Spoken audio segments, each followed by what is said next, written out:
comedy game design podcast by two guys who know nothing about comedy nor game design. I'm Trevor Scott, and with me, as always, is Ben Slinger. Hello. So I've been hard at work trying to fix our random word generator, and I've got a solution, but it's a little bit different to the way it was before. It has some quirks. It has some quirks. So we've decided that we're going to call this one Have we? Click Pitch API. Maybe click pitchy, because it's like a bit pitchy. Yeah, it's a bit pitchy. So click pitch. Clicky pitchy. Let's just say that we've decided that we're not each going to have a random word generator. We're going to take turns. Yeah. The quirk, just to be clear, is just that we can't quite limit it in the same way to sort of commonly used words and that sort of thing that we used to with the old one. So we might get some strange ones. Sometimes it even gives phrases. Sometimes it gives different things. So we do have definitions coming immediately, so we'll be able to use that to we don't have to search for them, us. so you probably won't hear so much clacking on the keyboard. Tick-tacking. Yeah. So, I mean, I'm using everything at my disposal to give us the best thing that we can. No fault of your own. It's there's only so many APIs out there with useful random data. words. Yeah. Like, at least this one has a get random word function, because not all of them do. No. And I went through 5 that didn't. So, anyway, let's get going. Ben. Yeah. 3, 2, 1, click. Conscience smitten. That's one word with a hyphen. Hunk. Oh. And of course, we all know what a hunk is. It's a large piece of something without definite shape. Or it's a well-built, sexually attractive man. Yeah. No, of course. And conscience smitten is affected by conscience. Yeah, I think, we can sort of.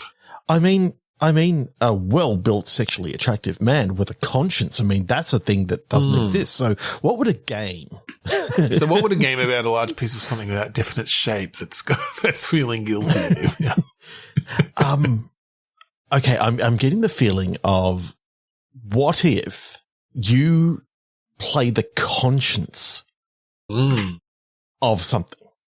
So the only thing that you have to interfere is basically you have to make this person guilt-ridden.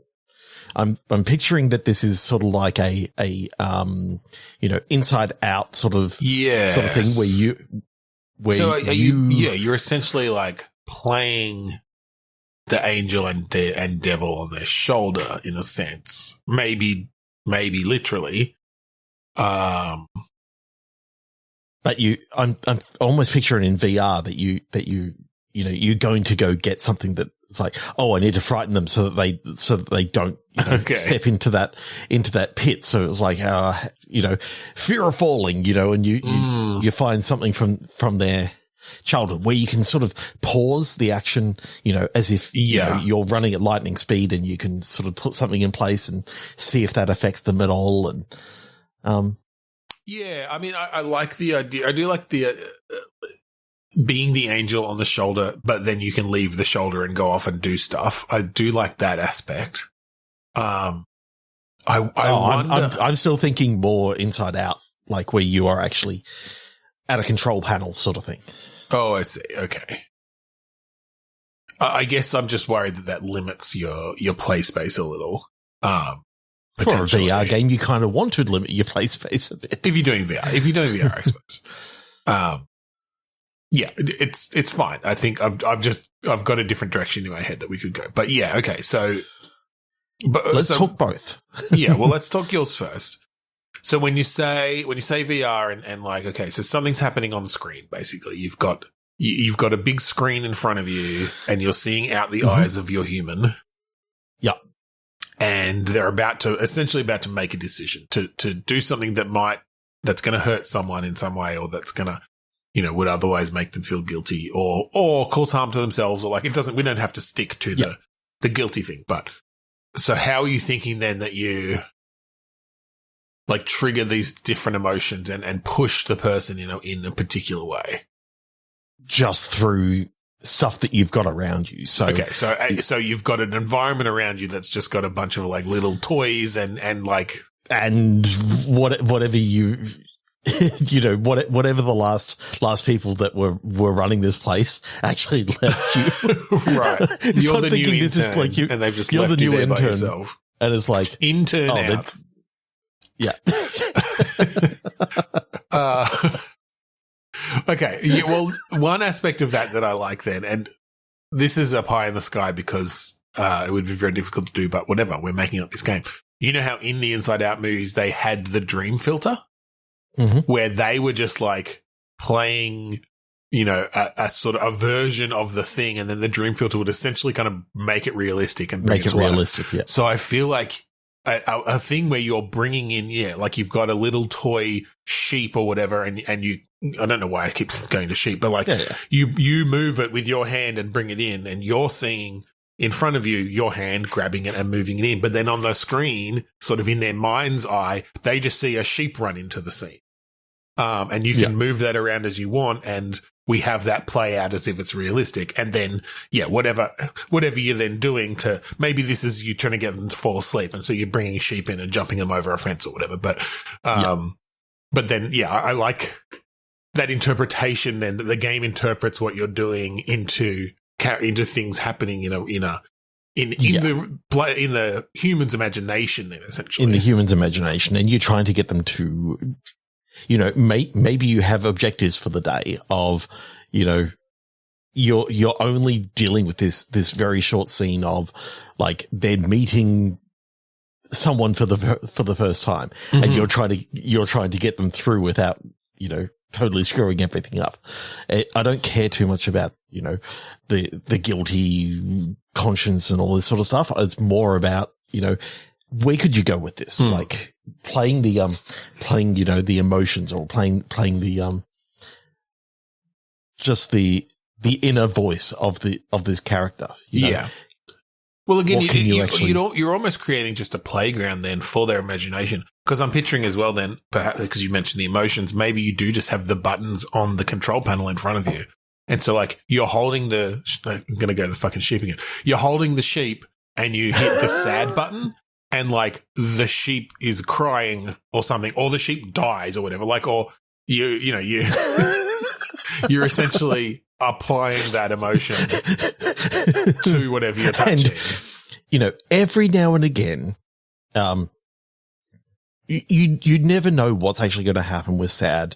There's one out of a million times that you may imagine someone coming and slitting the throat and blood just going everywhere. Well, only if you've got the other little doll that's holding the knife. Like, you just have to use that at the appropriate time. Yeah. Okay, now let's go with your version. Yeah. Okay. So I mean, it wasn't fully fleshed out, but I was almost. If you're playing the angel on the shoulder, and again, I think, like you said, with sort of the moment freezes, it's like, okay, there's a decision to be made here, and then having to explore the room, perhaps, or explore the area. It's almost a deductive thing then of what is the best choice that my person should make here, and learning a bit more about the situation as the little angel that goes around, and then you can fly around the room and you can look at stuff and you can kind of reveal stuff. Maybe you have to like make connections. Yeah. And then it's like, okay, fly back to their shoulder and whisper something in their ear. Like, here's what you should be doing. And then, obviously you've got the devil who's also, who's trying to stop you in some way, or who's trying to trick you with things. I mean, this is a perfect idea for a co-op game, isn't it? Like, where you're both, that's interesting. You're both going out trying to get this character to go in one way. A co-op game is really interesting when you essentially it's against each other. Except what I find interesting about it is your goal is kind of the same.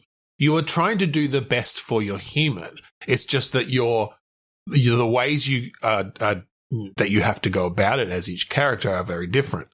And so you sort of have directives almost as either character to make choices, as the devil, where you can be very selfish. You don't have to care about other people, but that's going to have its own effects that may actually not end up benefiting the person in the long run. it's probably going to have more of a short-term benefit. But that could be a really interesting way to see that play out. Cool. All right, Trev, click me some pitchies. Click you a pitchy pitch. Okay. Rolled into one is my adjective. Okay. And my noun is musical organization. All right. So rolled into one is made up of several components combined into a single entity. Yeah. And then musical organization is an organization of musicians who perform together. So I'm thinking maybe along the lines of an orchestra or a band or that's a band, amalgamated from multiple different other bands, and you've got to try and work out what music they want to actually play together and that sort of stuff. And right. Maybe I'm just in the mode of sort of the previous thing, but I'm picturing some sort of interface or some sort of thing where you're adding members to a band or an orchestra, and each of them has, various attributes that, perhaps when mixed will create certain secondary attributes, or, you're sort of, it's almost a strategy or a puzzle game then of putting the right combination of attributes into this band to get what you want out of it. So it could be, okay, you start the band, they've all got, relatively low attributes, but maybe things like, they have an aptitude for, the fast rhythmic beats or something, and that's going to be the way that they potentially go. And so you can put them into different positions. Like you can make them the drummer, and that's going to affect kind of the overall music that your band ends up making, versus putting them in as the singer. Maybe that, that goes in more of a rap direction as opposed to, kind of a heavy metal thrash sort of fast drum thing. But maybe you have like 4 sexy ones and you put them all together and that's a boy band. Yeah. No other skills. They can kind of sing. That's what auto-tune's for. Yeah. Well, and so then maybe it is that thing of, okay, you get the opportunity now. You're going through, you essentially have these choices to make along the way where you've got limited resources to spend. It's like, all right at the beginning, we're going to spend all of our resources on an auto-tune, and not train up the band members at all. They've got their base attributes that they started with. We're not going to, attempt to change any of them. And yeah, that can potentially make you a successful boy band. Or if you've got this sort of ragtag bunch of people with all these various skills, you can say, okay, well, actually, we're going to train up, the bass player in more, melodic, ballad sort of styles or something. And that's going to then affect, okay, how has that changed the mix? Has that made the songs that they then make, more likable, more popular? I think this is like one of those tycoon games where, almost, you sort of, you've got all these people out there and you kind of putting super groups together based on who's on your roster, having to make these decisions. And like, you've got a band that's out there and it's doing pretty well, but the guitarist really stands out. It's like, okay, we're pulling him out and he's going solo. But that's then you've got these knock-on effects of how that affects your marketing. Your reputation is ripe for storylets, basically. Yeah. Because you could actually, go, have you got a band that has, a guitarist that is, a virtuoso sort of thing, and you've got, a jazz drummer. Great, you can go down this style. Well, and again, not even keeping it the story now. That specific. What the good thing about storylets, as we've talked about before, is you can kind of have, relatively broad prerequisites for these stories to run. So it might just be, you have someone who's a virtuoso and someone who's jazzy, but it doesn't matter if they're the guitarist, if they're if who they are. It's just, okay, there's a dynamic there that we can write a little bit of story around, that then has an implication at the end. they can then go off and create their own little side project that you don't even have anything to do with, because it's like, they've found their passion sort of thing. But again, then we can write other storylets later. It's like, has one of your band projects gone off, has one of your band members gone to do a side project? All right, here's some stories where that comes back into play. Yeah. It turns out that, they stole music from like some other recording place or something like that. These are the types you're of now stories. having to deal with it. And again, maybe it could go different ways based on the attributes they had as well. Or maybe you can just be randomly selected of like, oh, you had a band member leave to do a side project. They come crawling back because it's been completely unsuccessful.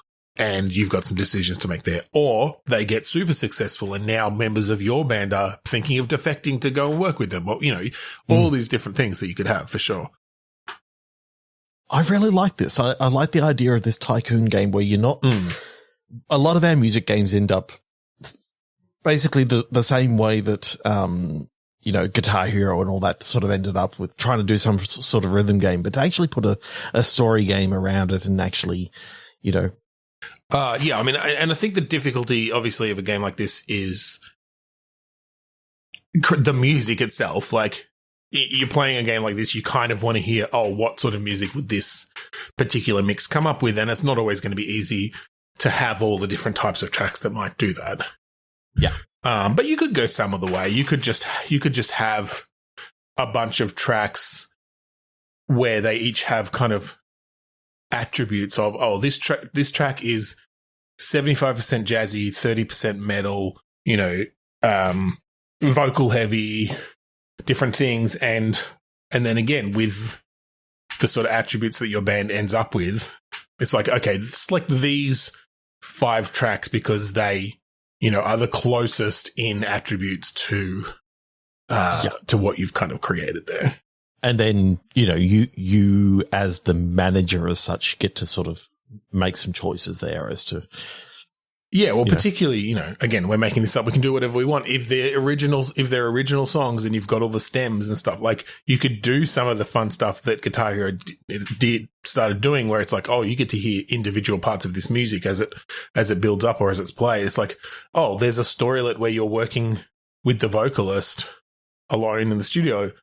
You just play the vocal bit of that track and it sort of goes along with it and it gives you that atmosphere. Yeah, definitely.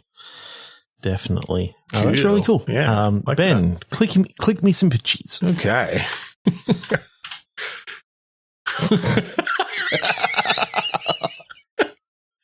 Okay, I don't know. I haven't looked at maybe we could do this. This is where we need the pronunciation that you said the API has for some of these too. Opistognathus. Goby socks. Goby socks? So this is having receding jaws is the adjective. Uh-huh. And then a type of fish.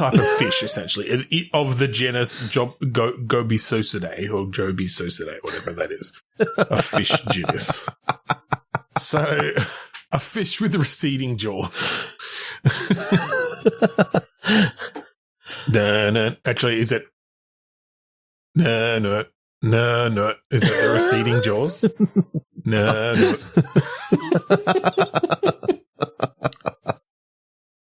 Yeah, there's a few things with this new. Oh God! I don't know. We can do something with that. Could this be kind of almost a Spore-ish game, but just focused around sea life? Spore had that early cell stage where you were swimming around, but like that was very, very basic. Could this be more of a Spore type thing where you're like genetically building up these things, but I don't know, maybe it ends if you reach the point where your sea creature becomes a land creature. Yeah. So it's very much focused around swimming around and surviving and then breeding and then genetically changing, mutating. And then obviously the receding jaws is just one of your options. I mean, I would like to sort of see. I mean, there was an action adventure game a long time ago by Sega called Echo the Dolphin. Yes, and I'm thinking, what if you actually played a fish with receding jaws? Okay. And it's sort of like, depths of the ocean, pretty deep. Yeah. You're sort of swimming off and having a more of an adventure sort of thing. That's fine. So I mean, receding jaws, I can't even always picture that. I guess it just means like coming back into the head. I did say similar to chinless. So I guess you're sort of a chinless. Does that mean you're a predator though? Are you a carnivore fish in this? Are you having to hunt? Yeah, I think there might be a little bit of a survival sort of aspect. I like the idea of, you're playing some sort of fish that has been sort of left alone, lost your school, as such, and now you're sort of having to sort of do a little bit of survival stuff. You play that shark that killed all of Nemo's brothers and sisters. Like, I feel like that kind of had that weird jaw, interesting jaw. I mean, they do have receding jaws because they don't have a very strong, prominent chin. Yeah. Oh, okay. At one stage, you see a shark with a prominent chin. Whoa. And it's like, oh, wow. You've got that sort of. You've got you're not Opistognathus at all. In fact, you're Opistognathus in. Oh, God. 3 to 1. Yeah, click me some pitchies. I'll click you some pitchies.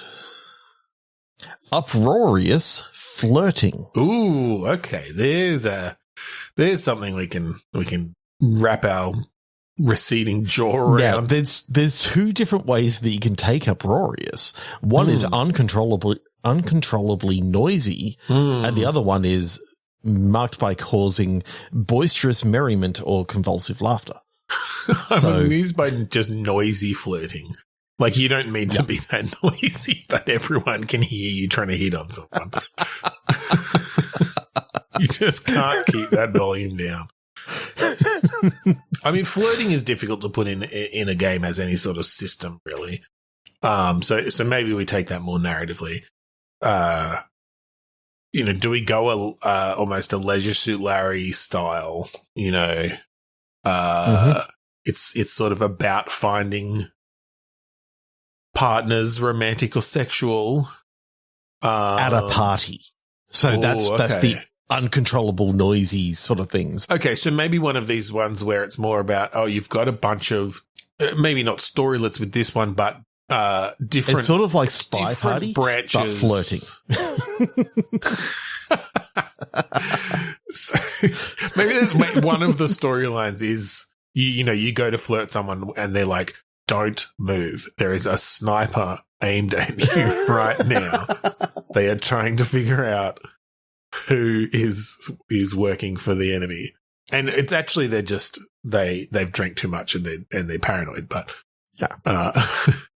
no, I'm thinking a little bit like, not quite like Overboard and Expelled and that sort of thing, but you have like, if you choose to talk to this person first, you're going to move their storyline along a little bit, and then maybe at some point someone else will interrupt, and you've got choices there, and it's just very sort of heavily branching. I mean, I do like the idea of the Overboard Expelled. Yeah. I think in a party like this, that would make a lot of sense. It's basically, if you talk to the right people at the right time and you get a perfect run all the way through, you end up getting married and having kids and all this sort of stuff. But if you get through this party in the worst way, like, you're in jail or dead or worse. Yeah. Or worse. Worse than dead. Buried alive. Flayed alive. filleted of fish alive. Yeah. Yes, you have to eat a fillet of fish. Yeah. With the receding alive. jaw. Yes. No, I like this a lot for that sort of game. Yeah, I can really see, it's sort of it's that demonstration of like, oh, how much do your choices matter? Like, how quickly can something shift or a cascade of events, lead to very vastly different outcomes? Yeah. And really playing with that and potentially then using, again, in the overboard/expelled kind of way, there's some aspect in that of using information from previous runs in this run, in a sense. You usually have to like find something that sort of makes it plausible that you would have that information in game. It's not without breaking the sort of meta the fourth wall around it. You playing it multiple times. But even as little as, as long as nothing has stopped it, someone at 10:30 is going to smash a bottle of vodka on the ground, and then there's the just myriad of things that could come from that situation, depending on who's there and whether you stop someone stepping on the broken glass or different things. And you can use that knowledge to kind of guide you through a run, essentially. Yeah. That's really so. Basically, cool. This is our pitch to the developers, to what is it, Inky, I think, for their next game. So I don't think we click again. I think we take two of my previously failed attempts because they're quite interesting. I'm just going to take two words from some previous ones. Yep, sure. One word is unfortunate. Yeah, perfect. And the other word was LXVIII. LXVIII. So what's that, 68? Yes. And the definition is being 8 more than 60.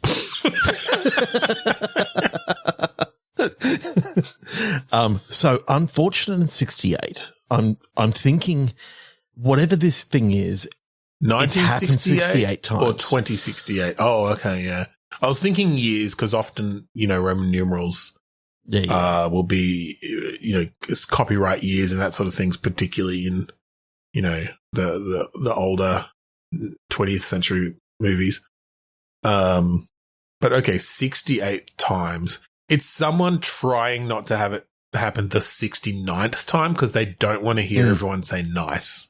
Yeah, exactly. So, I think during the game you get flashbacks to something that's happened before that kind of helps stop you from making that decision.